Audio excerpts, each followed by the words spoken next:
Mo Vargas, welcome to the podcast. Thanks, Peter. Great to see you.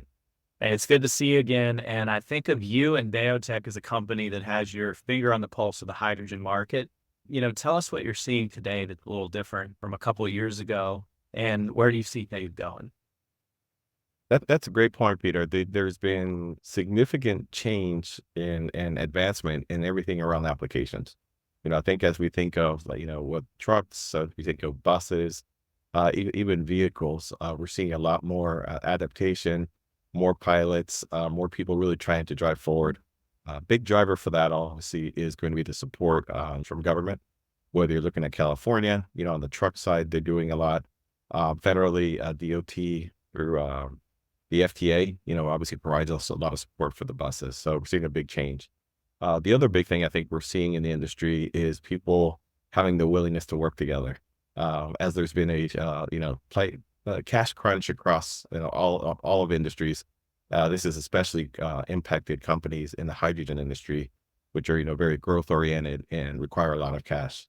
So as companies have realized that you can't be in the applications business and then also in the energy, producing the molecule, generating it, dispensing it, et cetera. I think people have see a lot more partnerships are coming about. No, that's great. Well, the big question is, how positive are you on the hydrogen economy long run? I think we had maybe too much excitement, then a little pullback, but what makes you still positive on things for the future? Being a 5-year veteran in hydrogen, which especially in the new economy hydrogen, I remember when we went for our Series C back in 2020, and we had to pitch to people what hydrogen was, right?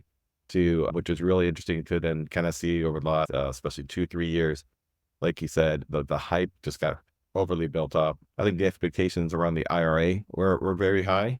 And now that the lobbying side, especially on the loud but few environmentalists have really, impacted a lot with the White House and policymakers or the implementers of the policy, the way it's coming about, with the three pillars and everything. So, it's definitely been a significant impact to the market. That being said, when we started biotech, it was never around, one of the things we've always, taken a lot of pride in is it was never around subsidies, right? I've never been a big fan of businesses that require subsidies just because of sustainability. We're old school, execution oriented, we like positive gross margins, driving toward profitability type businesses.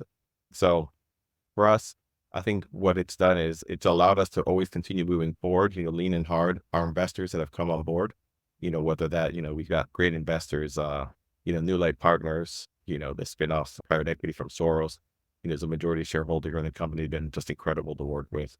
Caterpillar through our Cottonwood Ventures Fund has come in. We've got Nutrien.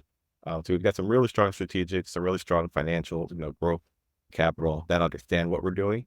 And what the IRA allowed us to do was to be able to be, it's versus being a big fish in a little pond, it was going to allow the pond to be huge and for us to be maybe a bigger fish, but definitely smaller, relative to the size of the market. Well, yeah, and I think what one of the things exciting about biotech, you guys were around for many years before the whole hype took off. So you had kind of established a business.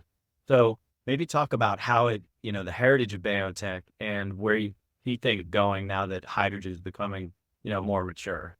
Yeah, it's kind of funny you asked that, Peter. When I've been a developer for many years, and when I came to biotech, I said, okay, we're going to be a technology company. We're just going to sell, SMR generators that are going to be small and modular, that are going to be very, pragmatic. And then what we learned was a lot of people came to kick the tires, over $1 billion in opportunity pipelines and Salesforce, but not a lot of takers. So we learned that people were learning about hydrogen, but really you needed to have a soup to nuts, response or solution for customers. And as we shifted toward that, and then, we made an acquisition of a high pressure transport and storage business, we realized that, wow, we just got connected into everyone in the industry that was doing anything.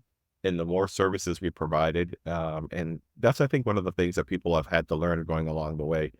Everyone thought it was just about hydrogen generation, but they don't realize that hydrogen generation is just a small component to getting to the end user, right? You got generation, you've got compression, you have storage, you have, delivery, and then dispensing. So you really have 5 steps. And, we see today, hydrogen being sold as high as $50 a kilo delivered.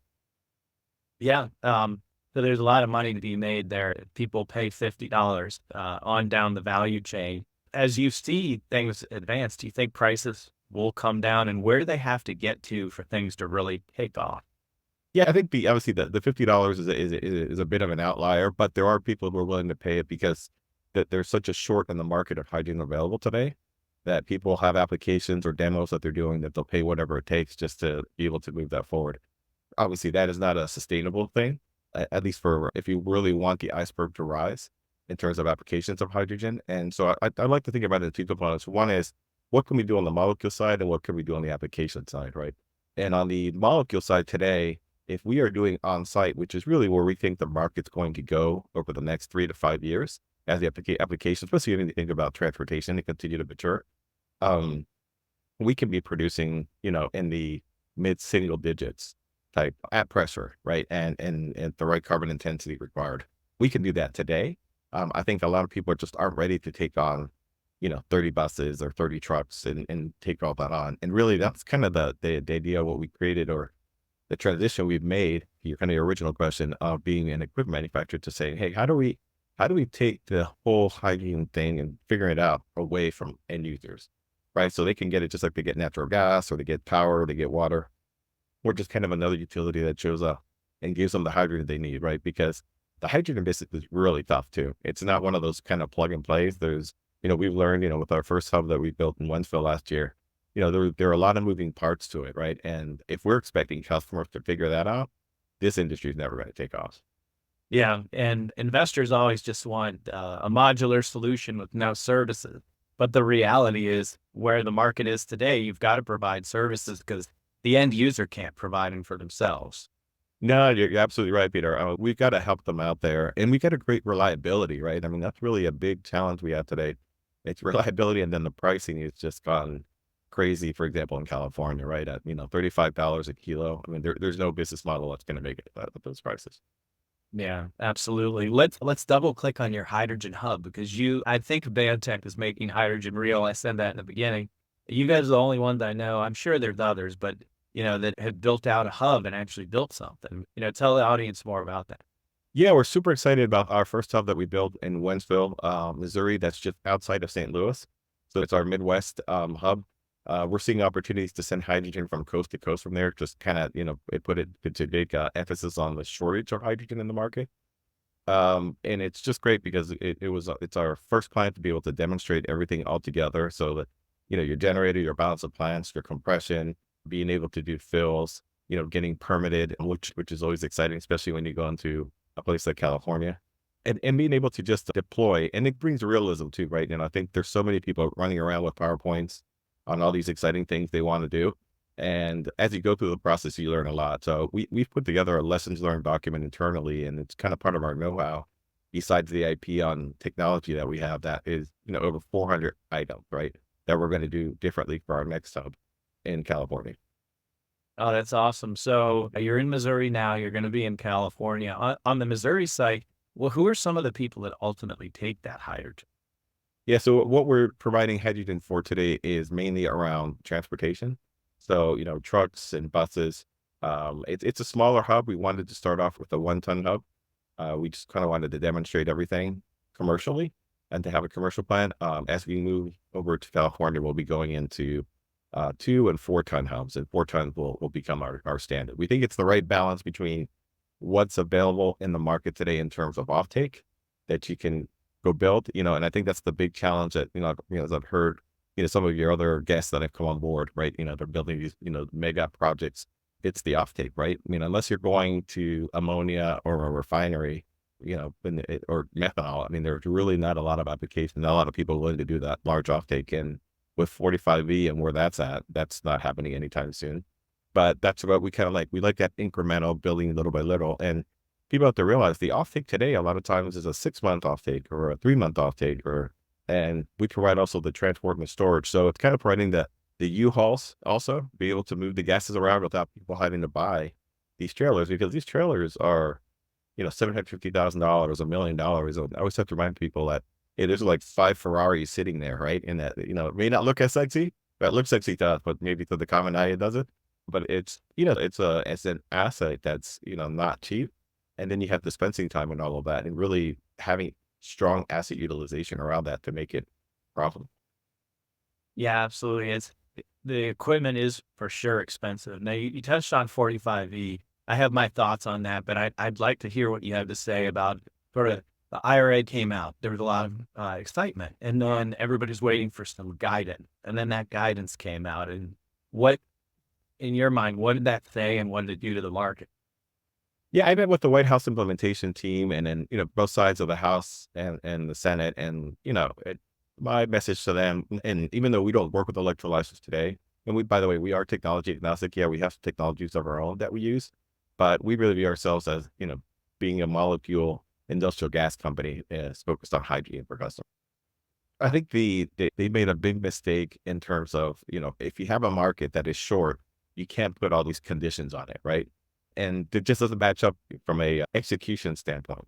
And that's really what I tried to push on them, that if they and the current administration feels that this policy is kind of a hallmark policy for this administration, I told them, if you guys really wanted, be able to say that a few years from now, you can't be implementing the rules the way, you want to do them with these three pillars.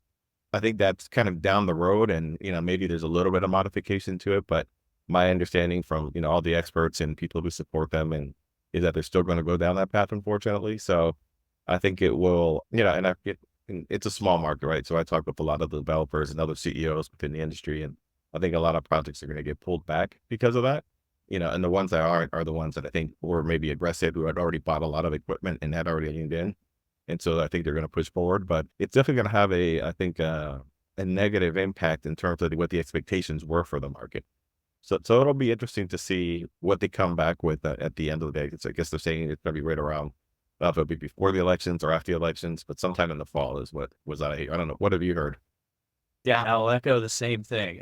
When I hear you say the market's short, for sure, because we were working on a number of projects and heard of a number of projects that just went completely on pause after the guidance came out. And not only, and I would say close to the time the guidance came out, we had a lot of developers calling us with good projects saying, "Hey, can you help us? Can you help us?"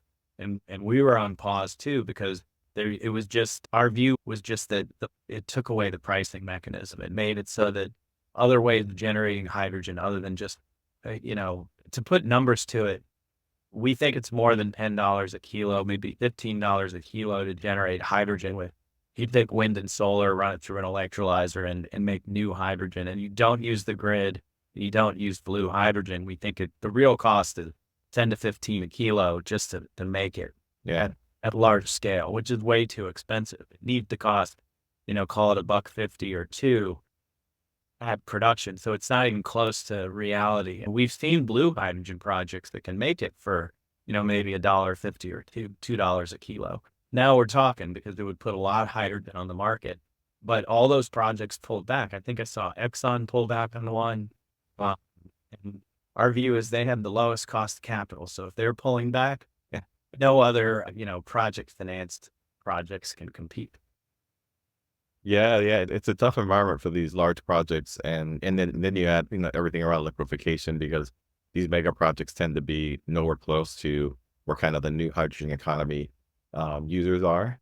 So that can take up to half of your CapEx and certainly a lot of your OpEx. You got to move it and transport it. We've heard some unique ways of making hydrogen, call it gold hydrogen, and these other ways where you're getting it from an oil and gas reservoir where you come in really low cost, but they're still developing. I think that offers some potential promise, but still the issue of transport.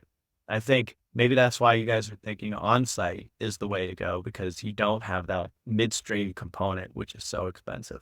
Yeah, I think everyone forgets that, unlike Europe, where there's regulations towards driving hydrogen towards certain solutions, here in the US, it's a carrot approach, right? And that carrot isn't even all that tasty based on where we're headed on this. I think there is great opportunity to be able to drive hydrogen from natural gas and from biogas. With 30% biogas, we can, at least with our technology, we can make it zero carbon intensity. I try to stay away from the colors of hydrogen. That discussion absolutely drives me bonkers, Yeah. because it's the old, if you're producing power in Kentucky, which is less than 1% renewable, but you put an electrolyzer there, that's green, right? Which clearly I think we all can agree makes no sense. And we have to look at the full carbon intensity. And then the other thing that a lot of these big plants get away with is it only takes into account the generation. It doesn't take into account the liquefaction and transportation of that hydrogen to the end use. So I think someday that when the environmentalists finally catch on to that rooster's going to come and probably change some things out from a carbon intensity. So that's why our view is, we're sitting on a $1.5 trillion existing pipeline and infrastructure of natural gas, right? It's already been built for us. We can put biogas and help support the RNG industry and capturing more methane and cleaning that up and putting it into the pipes. And we can do this. And even when you use natural gas, Peter, I mean, and this is the thing that kind of blows my mind is that when you use natural gas with a fuel cell, it's a 40% reduction versus diesel. And that's really who we're battling against, right? What electric is to gasoline, hydrogen is to diesel, right? That's the I thing. think that's a great way of thinking about it. Yeah, if people can kind of get that through their heads and think about energy transition, I think like we're trying to build this bridge over a chasm and we have to build it like one peg at a time. We can't just try to jump the chasm because we're not going to get there. So we've got to take one step. That's why they call it transition, and not the, call it energy leap or whatever. Well, the energy revolution, right? It's not a Energy revolution. revolution. Yeah. And We'd love it. We'd love for it to be, but I think industry is pragmatic. We've seen that, it reminds me a lot like when renewables first kind of came online for direct, buy, 15, 20 years ago. And they were like, oh yeah, you could buy green energy, you got green power, right? Oh, how much is it? 15 cents. And power back then was 7 cents. They're like, I'd love to support it, but if you had 7.5, maybe, but I'm not going to pay twice my electric bill, right? Not to say there aren't a few people who would, but I think the majority of folks will be like, hey, can you do it at the same price? And that's really, when and I guess we did finish the kind of the previous question you asked, but I think when you separate the molecule side, we feel we could be diesel equivalent today if we're on site. And then now the second part just comes with the applications, right? Continuing to get those buses and those trucks and those cars so that, it's not a sustainable model for Toyota and Hyundai to be putting $15,000 checks on every car sale they do, right? yeah. Same thing on the trucks. The California government's doing a great job, throwing hundreds of thousands of dollars to kind of make them more or less diesel equivalent. So I think some support on the applications will go a long way in really driving those industries. And now that they're getting enough equipment out there, and I mean, you look, Plump's done a great job on fuel cell. I think Nikola, you can talk about all the corporate noise, but if you kind of just move away from all that, just ride in the truck. And I don't know if you've been in one, but I've been in a few of them, and we actually bought some for our hubs and everything. They're incredible product, right? Yeah, you wouldn't know it by the stock price. We really hope that those guys can, get the benefit and get the acknowledgement from the market of the amazing technology that they have.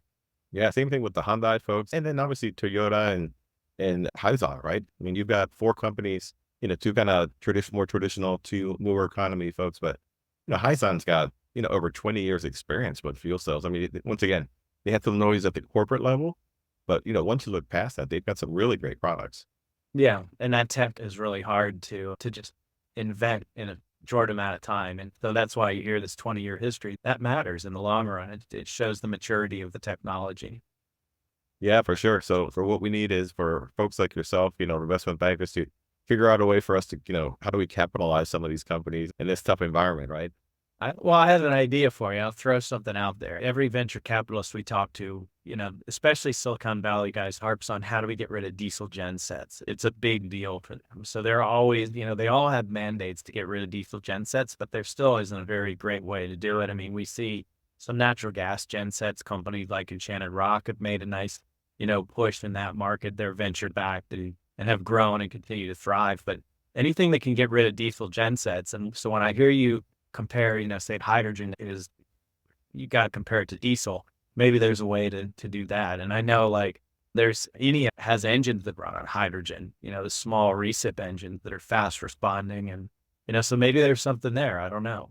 Yeah, actually, we just announced a couple of weeks ago an agreement with a company called Helion, you may be familiar with, that they used to be in the trucks, and then they bought a technology from GE that is a turbine that works on hydrogen amongst other fuels. So, we're excited to get working with them because I agree with you. I mean, that for us, the three big sectors are going to be, transportation.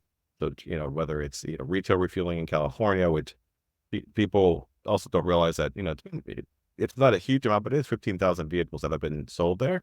And Yeah. so there's, 40 to 50 gas stations, and they're still trying to build another 150. And, the government's trying their best to make that work. The trucks, I think that's becoming a real good success story. And it's more, how do we, to your point earlier, how do we keep those companies going?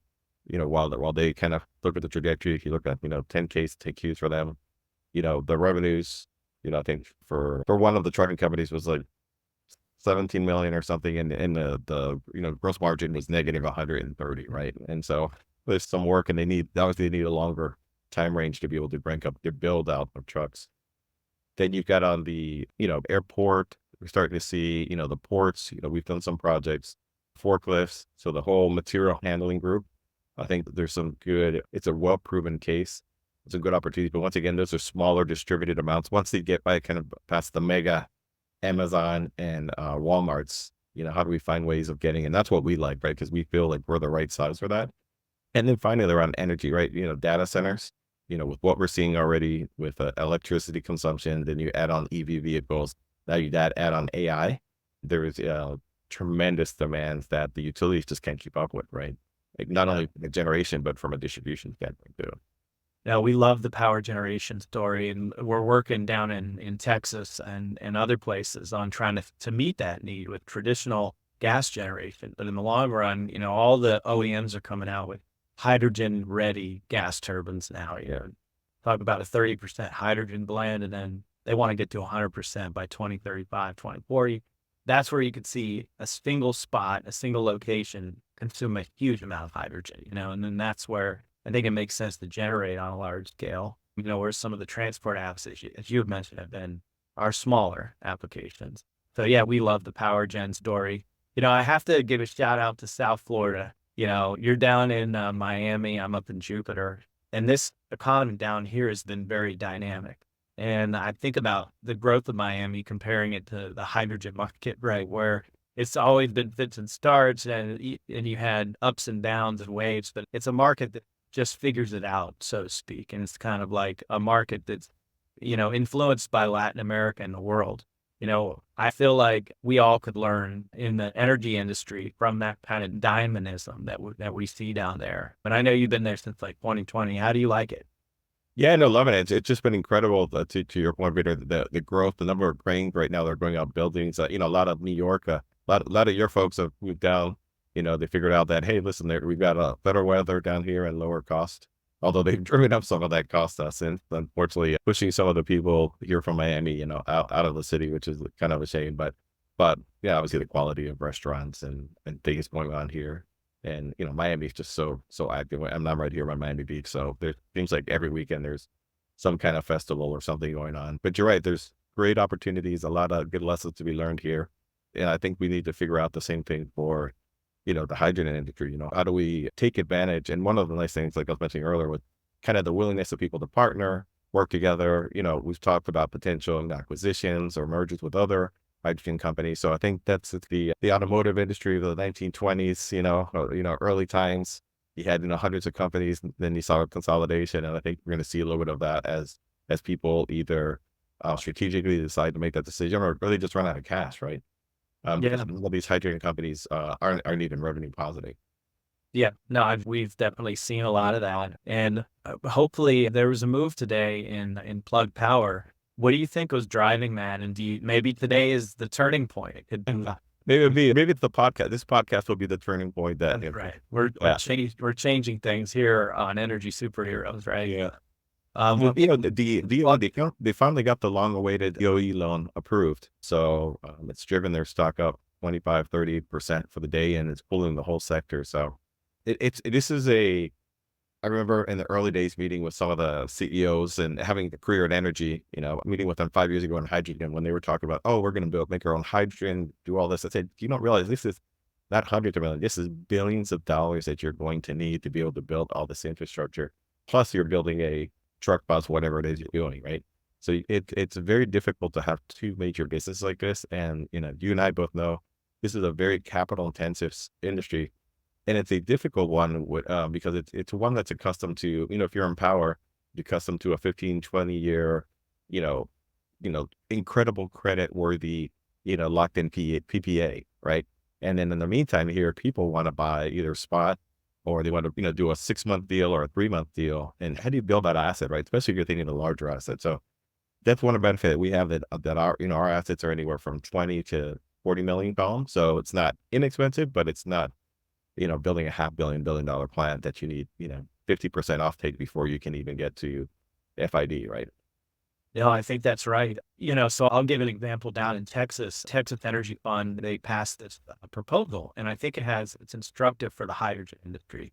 Why? Well, because they're providing the debt. So the government is expecting to get repaid. They have low interest debts, about 3%, 20-year money, and 50% leverage. And three for gas turbine plants. Now, how does that relate? Because there's a robust merchant market in ERCOT. But even with that, a lot of times debt doesn't want to come in and support a merchant risk, where the pricing is variable.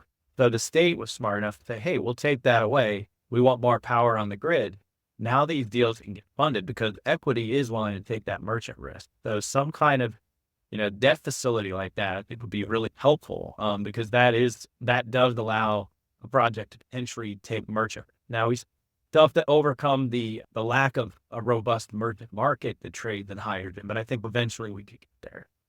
Yeah, no, I agree. I think that's the way to go. And wow, 3% money. We'd love to have some of that in hydrogen. That would make a huge impact. Yeah, so shout out to Jiggerstock. Check out the Texas Energy Fund. You want to get big projects built all around the United States. That kind of model, I think, can work very well. Yeah, listen, if there's somebody who understands these industries, it's Jigger for sure. I mean, he's taking a lot of heat, I think unnecessarily, but I guess people always have something to say, but they have no idea what a difference he's made. And having someone who actually understands, not only hydrogen, but obviously power industries in general and what it takes to be able to capitalize and really think big. For sure. Yeah, I couldn't agree more. We need more folks like that in public life, and it's a thankless position because one of the smartest guys, they're doing really well in private life. And then once you step in the public eye, especially in today's world, we're at crossfire from both sides. And you got rewarded being a moderate, but it seems like today you're not rewarded anymore. You take heat from both sides. You do. Speaking of big events, are you going to be going out to the ACT event in Vegas next week? Oh, I can't make it. I'm like toward the closing on a couple deals, so I'm going to sit here and crank at the desk. But I'm sure that'll be a great event. I always look up and see who attends and try to reach out to some of the folks there. I'm sure you guys will be out there. Yeah, we've got a pretty big booth right between actually Hyzon and Nikola, who are customers of ours, and we're launching we call our Tridem. So our largest trailer at 520 bar was a 500 kilo, 27-foot trailer. Now we're launching one that's 40-foot that's going to be able to carry 730 kilos. So, we're excited about what that does to help people, reduce the cost of delivering and moving molecules around. Yeah, and just that service alone can be very profitable, like a virtual pipeline, which you have in the natural gas world. Yeah, no, absolutely. Yeah, we've built, we're close to 800 of these units now. So, we're one of, the dominant for sure in high pressure hydrogen. And this will be the largest Type 3 trailer in the market, period, anywhere. So we're really excited to get that out there and have people see that. And we're going to actually have it on the floor. We're going to have that 40-foot trailer there. Oh, that's super cool. Yeah, I know the name is slipping me, but there's a big company up in Canada, I think the biggest in virtual pipelines for natural gas. And, so hearing you guys do that, that's an established business model. Certainly. Definitely. Yeah, for sure. Yeah, you probably think of the Sartorius folks. Yeah, that's right. Yeah, they've got a big focus on, mostly to your point, CNG. And Yeah. it's incredible what they can do. And you've got also Blue Sapphire and Houston, they also do a lot of that. So, yeah, so this is more, on the hydrogen and we're willing to take it for people, but we also sell the trailers and then release them too. So it just kind of we want to give maximum flexibility so that people kind of pick their poison of how they want to deal with hydrogen. I think more and more as they deal with it, I think they realize, leaving it to the pros is probably the best way to go, especially if you want to have that kind of certainty of making it happen. Yeah, for sure. That's a great business model. And, we talked before the call, the private equity market is very robust and markets, and multiples have been going up. We're seeing deals get done that used to be 3 to 5 times EBITDA, get done 6, 7, 8 times EBITDA. So I think you guys are looking at a business model there that could make a ton of sense and work, and start making money. Yeah, it's a great enabler for the hubs, right? It really goes, kind of hand in glove there. where by having the molecules and not only as, we're happy to have people come pick it up. Obviously, we're even happier to build it on site for them. But I think a big difference on our approach is that if we go on someone's site, we don't force them to have to take all the offtake. If they can take, call it 30, 40% and be the anchor tenant, then we will sell the rest to kind of plant our small flag in those markets. And then we'll get them a right of first refusal so they can grow into it as they applications using hydrogen increase. No, that's a great business model. What other technology and advancements are you guys looking to do, say, next year?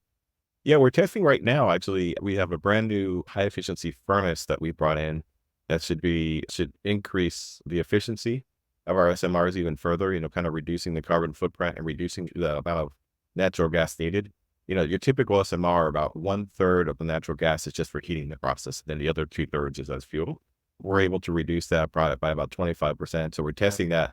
And that's one of the cool things we've done by being a well-funded company. We're able to test this at our Center of Excellence out of Albuquerque, test it out there first, and then we will send it into the market. And then we think that should provide, that should give us about, you know, increase in efficiency and reduction. It'll be about 25% reduction in CapEx.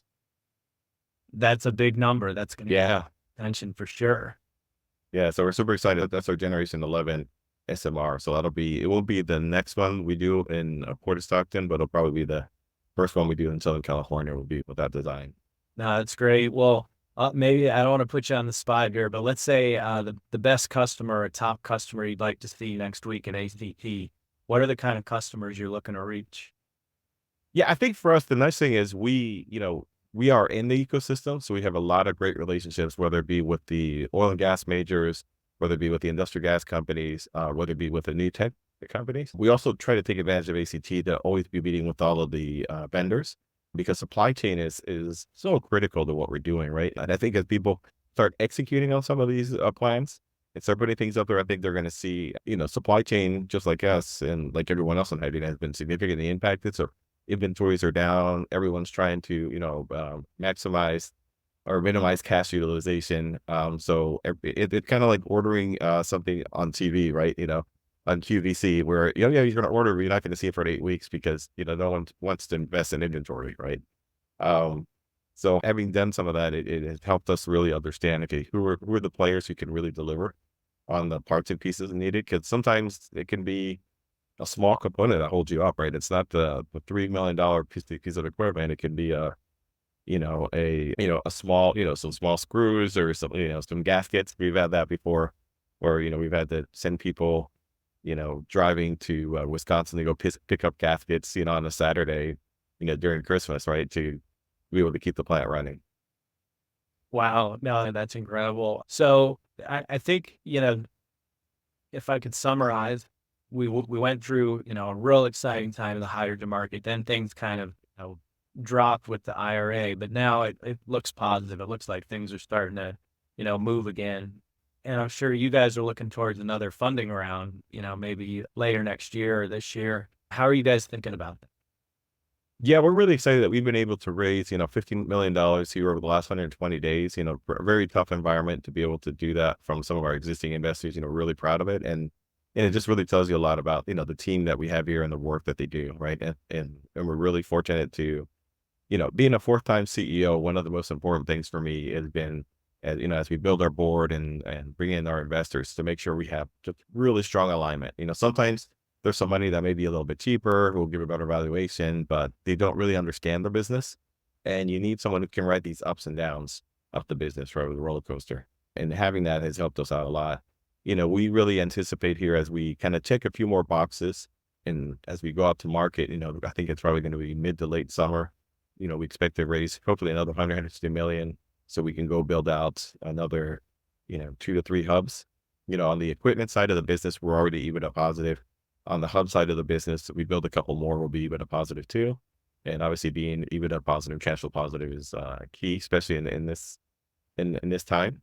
So we're really excited about that. And it's not only building those to get to positive, Peter, but really we want to hit the gas, right? We want to turn this into a 5, 10, $20 billion business where we can build 50 hubs across the country and then be able to drive down, the cost of hydrogen for people, increase the reliability, right? That's just been such a big issue for us. in terms of people getting involved in hydrogen and their frustration that they can't get that hydrogen. And we feel that what we love about it is we can do it a ton at a time, right? So that allows us to keep on going. We've got offtake already signed in California, even though we haven't built the plant yet, right?